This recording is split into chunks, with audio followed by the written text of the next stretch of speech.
mbokk yi ba tey yéen a ngi wéy di bàyyi xel saabal tomb net ak saabal TV ak Sa Touba TV gi ngeen taamoo taataane seeni xibaar ci làkk wolof. Njiitu réew mi Macky Sall fas na yéene wax ak askan wi mi ngi ko xamle ci ndiisoog jëwriñ yi amoon tey ci àllarba ji muy xamle ne dina ko amal ginnaaw bu diisoo yi jeexee. bu diisoo yi jeexee njiitu réew mi Macky Sall yëgle na ne diisoo yi dina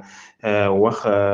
ak askan wi ngir bokk ak ñoom li ñu tënk teg ci joxe tomb yu mag yi tax ñu gën a dëgëral sunu démocratie gi aju ci bokkeef gi.